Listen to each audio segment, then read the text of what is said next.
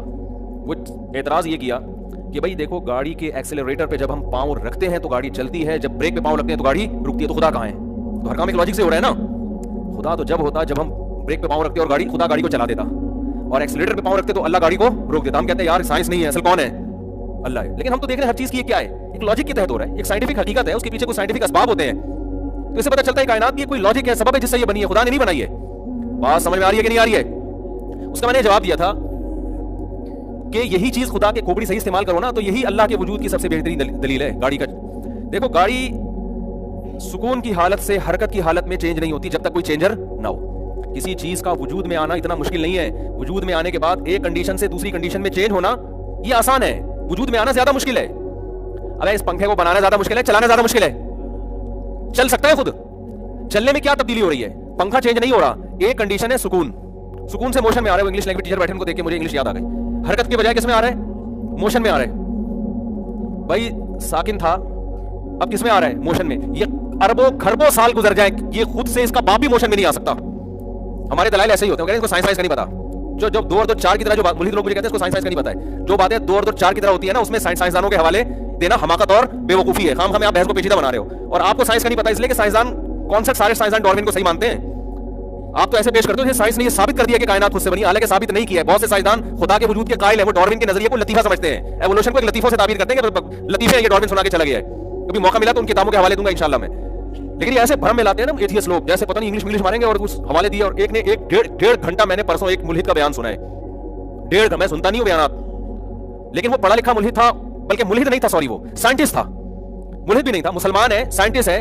اس نے یہ بات کہی کہ میں مذہب کی طرف نہیں جاتا کہ مذہب کیا کہتے ہیں, لیکن سائنس کیا کہتی ہے میں بتاتا ہوں. 1.5 گھنٹہ میں نے اس کی تقریر سنی ہے, A to Z لطیفوں کے علاوہ کچھ بھی نہیں. میں نے کہا یار یہ ہمیں یہ سائنس ہے کہ انسان میں تہذیب کیسے آئی. وہ پھر ایک فرانس چلا گیا, پھر وہاں جا کے پتہ نہیں جاپان سے ایک پتلا نکلا ہے, اس پتلے پہ تحقیق ہوئی. فرض ہی کس سے, جب آپ نے فرض کر لیا ہے نا مفروضے, بھائی پتلا نکلنا مفروضہ نہیں ہے, لیکن پتلے کے بارے میں یار آپ اس طرح کی تحقیقات مارکیٹ میں لے آؤ تو یہ سارے مفروض ہیں. اور میں نہیں کہہ رہا, یہ سائنسدان کہتے ہیں مفروض ہے, تحقیق نہیں ہے. یہ کوئی ثابت شدہ تحقیق سے میری مراد ثابت شدہ حقیقت نہیں ہے. فرض کیا ہے کہ اگر خدا نہیں ہے تو یہ کیسے وجود میں آئی ہے. ہو سکتا ہے ایسے آئی, ہو سکتا ہے ایسے آئی ہو. تو اس کو کھینچ تان کے نا گھما پھرا کے, کیونکہ ایک جھوٹ چھپانے کے لیے 100 جھوٹ بولنے پڑتے ہیں. تو جب آپ نے فرض کر لیا نا, کیونکہ انسان بڑی عجیب مخلوق ہے, آنکھوں سے دیکھ رہا ہے, پتہ نہیں کتنے میگا پکسل ہے ہماری آنکھوں, جو عام موبائل اتنے میگا پکسل کی ویڈیو نہیں بناتے جو ہماری آنکھ میں کیمرہ نصب. اور میں نے خود یہ سائنٹسٹ سے براہ راست سنا ہے, کسی کتاب میں نہیں پڑھا, یہ براہ راست کسی سائنٹسٹ سے میں نے سنا ہے کہ انسانی آنکھ کو دیکھ کر ڈیجیٹل کیمرہ بنایا گیا ہے, اور اب تک انسانی آنکھ کی مکمل کاپی نہیں ہوا ہے. اب کوئی پاگل اٹھ کے بولے کہ ڈیجیٹل کیمرہ خود سے بنا ہے, مان لو گے کیا؟ تو یار جس کی کاپی ہے, جس آنکھ کو دیکھ کے بنایا جا رہا ہے, اس میں لینس ایسے ارتقاء کے نتیجے میں, ایوولوشن کے نتیجے میں خود بخود ایڈجسٹ ہوگا. یہ سائنس کی بات نہیں ہے, یہ جہالت کی بات ہے, ٹھیک ہے نا. یہ پاگل, یہ خدا سے دشمنی کی بات ہے کہ آپ نے خدا کو اپنی ڈکشنری سے نکالنے کے لیے کیا کیا مفروضے گڑھے ہیں آپ نے. سائنس اس کی قائل نہیں ہے. یہ جو کہتے ہیں نا سائنسدان اس کے قائل ہیں, کچھ قائل ہیں کچھ نہیں قائل ہیں, اور جو قائل ہیں وہ بھی کہتے ہیں یقینی بات نہیں ہے, یہ فرضی ہے, ہو سکتا ہے. بلکہ ڈارون قائل نہیں تھا. ایک لندن میں ایک صاحب ہوتے ہیں, نام ذہن سے نکل گیا ان کا, وہ انہوں نے ڈارون کی نظریے میں باقاعدہ لندن میں PhD کی ہے. انہوں نے مجھے زبردست بات بتائی کہ یہ ڈارون جو ہے نا, اس کا یہ نظریہ تھا ہی نہیں کہ کائنات ایسے بنی ہے, یہ اتفاق سے ترقی کر کے. اس کی جو نظریہ ہے نا, وہ نظریے میں جو بات لکھی ہوئی ہے وہ یہ لکھی ہوئی ہے. موضوع آج ڈارون نہیں ہے نا الحاد ہے, میں اپنے اصل ٹاپک کی طرف آ رہا ہوں. لیکن جب چل پڑا ہے نا آدمی تو پھر اصل میں کلپ بنا کے ادھورے ڈال دیتے ہیں. مصیبت میرے ساتھ یہ ہے, اور ہم نے اجازت بھی سب کو دی ہوئی ہے کلپ بازی کی. یا تو ہم نے اپنے چینل ایسے کنٹرول میں رکھا ہوتا, سب پہ پابندیاں لگائی ہوئی ہوتی نا, تو پھر مسئلہ نہیں تھا. مسئلہ یہ کہ بات جب ادھوری ہوتی ہے تو وہ کمپلیٹ کرنی پڑتی ہے. اب آپ نے 20 دفعہ سنی ہوئی ہے, 25 دفعہ پہلے سے سنی ہوئی ہے, تو کمپلیٹ کرنا میری مجبوری ہے. تو ڈارون کی جو اصل تھیوری ہے نا, وہ یہ ہے کہ اگر یہ فرض کر لیا جائے کہ یہ کائنات خود سے بنی ہے, تو پھر اس بات کا زیادہ امکان ہے کہ ایسے بنی ہوگی. یعنی اس نے یہ نہیں کہا کہ یہ لازمی ایسے ہی بنی ہے. اس نے کہا اگر ہم گاڈ کو تھوڑی دیر کے لیے اپنی لغت سے, اپنی ڈکشنری سے ہم نکال دیتے ہیں, تو پھر تو ظاہر ہے کوئی نہ کوئی لاجک تلاش کی جائے گی نا. تو اس نے کہا اقرب الفہم میں اپنی اصطلاحات میں, یعنی فہم کے جو زیادہ قریب آتی ہے وہ اس طرح سے ہوا ہوگا. تو اس کا مطلب وہ خود بھی اس پر مطمئن نہیں ہے کہ یقینی طور پر ایسا ہوا ہے. سمجھتے ہو کہ نہیں سمجھتے؟ تو وہ ہے نا کہ مدعی سست اور گواہ چست, کہ جو دعویٰ کر کے گیا ہے وہ خود اتنا بڑا دعویٰ نہیں کیا ہوگا, اس کے انڈے بچے وہ اس سے بھی آگے نکل گئے. سمجھ رہے ہو؟ تو میں یہ کر رہا تھا کہ اللہ کا وجود کہاں سے سمجھ میں آئے گا؟ عقل سے. ہاں میں گاڑی کی مثال دے کے جلدی سے کمپلیٹ کروں. ایکسیلریٹر پہ جب آپ پاؤں رکھتے ہیں تو گاڑی سکون کی حالت سے موشن کی حالت میں آتی ہے. یہ کسی چینجر کے بغیر ممکن نہیں ہے. اصل بات یہ تھی. تو اس ملحد نے جواب دیا ہے میرے اس کلپ کا کہ یہ دیکھو کائنات کو قیاس کر رہا ہے گاڑی پہ. گاڑی تو بھائی بنی ہوئی چیز ہے, ہم کائنات کے بارے میں بات کر رہے ہیں. گاڑی تو ایک بنی ہوئی چیز ہے نا, جس کو کسی سائنسدان نے بنایا ہے یا کوئی میکینک نے بنایا ہے, اس کو ہم بات کر رہے ہیں کس کی. ہر باطل میں ایک قدر مشترک آپ کو پتہ کیا نظر آئے گا, وہ آپ کے سوال کو سمجھتے ہوئے بھی بات کو گھمائے گا. وہ کیا کرتا ہے, وہ جو ہے نا ہمیشہ بات کو کیا کرے گا, اصل بات یہ نہیں ہے گاڑی. یہ تو اصل جو میرا سوال یہ تھا کہ گاڑی ایک مادی چیز ہے. مادی چیز ایک حالت سے دوسری کنڈیشن میں چینج نہیں ہو سکتی جب تک کوئی چینجر نہ ہو. تو بن کیسے سکتی ہے؟ تو کائنات بھی ایک مادی چیز ہے. انہوں نے کہا کائنات گاڑی تھوڑی ہے, کائنات کو کسی نے بنایا تھوڑی ہے. یہ تو دعویٰ ہے کہ بنایا ہے کہ نہیں بنایا, یہی تو بحث ہے. ہم اس کو یہ کہہ رہے ہیں کہ گاڑی کی ہمارے پاس ایک مثال ہے کہ دنیا میں کوئی پاگل اٹھ کے کہے کہ یہ کسی گاڑی 4 پہیے لگے ہوئے ہوں اور کہے کہ یہ آٹومیٹکلی وجود میں آ گئی. کھربوں سال میں بھی نہیں آ سکتی ایسی وجود میں گاڑی. اس کے لیے کوئی چینجر چاہیے ایک حالت سے دوسری حالت میں چینج کرنے کے لیے, اس کو بنانے کے لیے. تو ایک گاڑی نہیں آ سکتی جبکہ وہ مادی چیز ہے. اس سے پتہ چلتا ہے مادے میں خود یہ طاقت نہیں ہے کہ اپنے آپ کو ایوالو کر کے اتنی زبردست مینجمنٹ پیدا کر لے اپنے اندر کہ وہ بے جان سے جاندار بنا, جاندار سے کروڑوں سال میں 2 ٹانگیں گھٹنے جوائنٹ سارے فٹ فاٹ ہو کے ایک نر بنا, ایک مادہ بنا, دونوں کے ملاپ سے بچے مارکیٹ میں آنا شروع ہو گئے. بچہ مارکیٹ میں آیا نہیں, ماں کی چھاتی میں دودھ پیدا ہوا نہیں. یہ نہیں ہو سکتا بھائی, یہ کچھ بھی ہو جائے. تو یہ سب چیزیں عقل کہتی ہے کہ اٹ ازنٹ پاسبل, یہ ممکن نہیں ہے. اور اس مادے پہ تحقیق کر کے ہی پتہ چلتا ہے کہ مادہ خود سے کچھ نہیں کرتا, اس کے لیے کوئی نہ کوئی فورس ہوتی ہے, کوئی طاقت ہوتی ہے. اب سائنسدان نے بنا دیا گاڑی کو. سائنسدان کو بنا دیا کس نے؟ اللہ نے. نہیں آئی بات سمجھ میں؟ یعنی یہ گاڑی تو جاپان کے سائنسدان نے بنا دی. سوال پیدا ہوگا نا کہ گاڑی زیادہ عجیب ہے یا وہ سائنسدان زیادہ عجیب ہے جو گاڑی بنا رہا ہے؟ سائنسدان زیادہ عجیب ہے. اب ان ایتھیسٹ سے آپ پوچھو گاڑی تو بنا دی, آپ کہتے ہو سائنٹسٹ نے. سائنٹسٹ کو کس نے بنایا؟ وہ کہہ رہے ہیں خود سے بنایا. وہ نہیں خود سے بن سکتا بھائی, کہہ رہے کروڑوں سال میں خود سے بنا. ہم کہتے ہیں گاڑی جیسی ایک مشین کھربوں سال میں نہیں بن سکتی خود سے. تو گاڑی کو بنانے والا سائنٹسٹ جس میں دل, دماغ, گردے, پھیپھڑے, کلیجے اور آنکھیں اور کھوپڑی اور سب چیزیں فٹ ہوں, وہ آٹومیٹکلی خود سے نہیں بن سکتا. وہ کہتے ہیں ہو سکتا ہے اس کو کسی اور کوئی اور خلائی مخلوق دنیا میں بیٹھی ہوئی وہ بنا رہی ہو. چلو فرض کر لیا وہ بنا رہی ہے, اس کو کس نے بنایا؟ کتنا پیچھے جاؤ گے نا یہ سوال اور پکا ہوتا چلا جائے گا. تو یقیناً ایک ایسی ذات ہے جو کچھ کرنے میں کسی لاجک کی محتاج نہیں ہے. وہ کلمہ کن کی طاقت سے ایک دفعہ کام کر دیتی ہے, اس کے بعد پھر اس نے سائنسی اصولوں میں ہمیں جکڑ دیا ہے. سمجھتے ہو کہ نہیں سمجھتے؟ یہ سارے لاز جو سائنس کے بنائے یہ بھی اسی نے بنائے ہیں, اسی کے پیدا کرتے ہیں, اسی کا. دیکھو ہم پانی پیتے ہیں پیاس بجھتی ہے, تو میدے میں جو ایسا سسٹم ہے نا کہ پانی پینے کے پیاس بجھے, یہ سسٹم کس نے بنایا ہے؟ یہ ایسی مثال ہو گئی, آپ جب کمپیوٹر استعمال کرتے ہیں تو ایف کا بٹن دباتے ہیں, ایف لکھا ہوا آتا ہے. کوئی کہے یہ کوئی عجیب بات نہیں ہے, تو یہ تو ایف کا بٹن دبانے سے جو ایف لکھا ہوا ہے یہ پیچھے یہ سسٹم ہے. بھائی ہم مان رہے ہیں کہ سب چیزیں سسٹمیٹک ہیں. جب ایک پانی کا قطرہ ماں کے رحم میں جا کے انسان بنتا ہے, سسٹمیٹک ہے, یہ سب ایک سسٹم کے تحت ہو رہا ہے. سوال یہ نہیں ہے کہ سسٹم کے تحت ہو رہا ہے یا بغیر سسٹم کے. اتنا پیچیدہ سسٹم خود سے کیسے بن گیا؟ نہیں آئی بات سمجھ. تو آپ کو اگر کوئی شخص اچھا موبائل گفٹ دیتا ہے, آپ 2 لوگوں کا شکریہ ادا کرتے ہو, موبائل بنانے والے کا بھی اور موبائل دینے والے کا بھی. اب کوئی پاگل آ کے کہے کہ دینے والے کو ضرورت نہیں ہے, کوئی کمال نہیں ہے, موبائل یہ تو سسٹم کے تحت چل رہا ہے. آپ جو کال کرتے ہو نا اس میں, یہاں سے سیکنڈوں کے اندر آپ کی آواز ریڈیائی لہروں کے ذریعے پہنچتی ہے امریکہ. تو یہ سب ایک سسٹم کے تحت, اس میں شکریہ وکریہ نہیں بنتا. ابے کیا ہو گیا, وہ اس میں کوئی کسی کا شکریہ بنتا ہی نہیں ہے. بھائی یہ تو سب لاجک کے تحت ہو رہا ہے کام. دیکھو موبائل میں وہ پھر آپ کو کوئی سائنسدان لے آیا, پھر وہ تھیوری اور وہ سارے نا ٹوپی ڈرامے شروع کر دیتے ہیں جو ملحد لوگ سائنسدانوں کی کتابوں کے نکال کے حوالے دینا شروع کر دیتے ہیں کہ یہ تو ایسے ہو رہا ہے, یہ تو اس لیے. ہم تو کہہ رہے ہیں اس طرح نہیں ہو رہا ہے. میں کہتا ہوں اگر مان لیا جائے نا ایوالو ہوا ہے, ایوولوشن کا نتیجہ ہے, تو یہ ایوولوشن کرنے والا بھی خدا ہے. سمجھ رہے ہو؟